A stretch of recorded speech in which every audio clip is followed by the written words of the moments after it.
મિત્રો, સ્વાગત છે તમારો નવા બ્લોગમાં। આજે હું તમને બતાવીશ ચોલી માટેનું કાપડ, બ્લાઉઝ પણ સીવડાવે છે અને ગ્રાહક તેની પણ ચોલી પણ સીવડાવે છે। હું તમને એમાં કલર બતાવીશ અને એક ટાંકો બહાર નીકળીને બતાવીશ।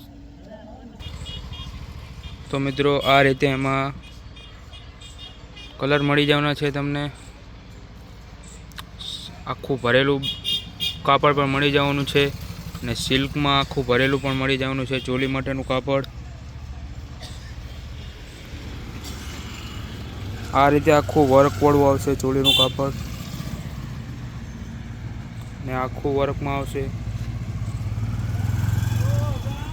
બેમાં તમને 8 કલર મળી જવાના છે।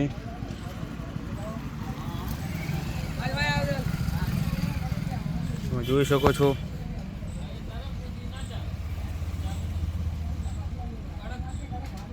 તો મિત્રો, આ હતા ચોલી માટેના કાપડ। ગ્રાહકની ચોલી પર સીવડાવે છે અને બ્લાઉઝ પર પણ અમારી દુકાનમાં ન્યૂ વસ્તુ આવી ગઈ છે। મિત્રો, અમારી ચેનલને ફોલો કરી લેવી અને લાઈક કોમેન્ટ કરવી। દુકાન છે મીરા મેચિંગ, પાટડી, સુરેન્દ્રનગર જિલ્લો, ગુજરાતથી। આગલા વિડીયોમાં મળીશ। આજના માટે આટલું જ હતું।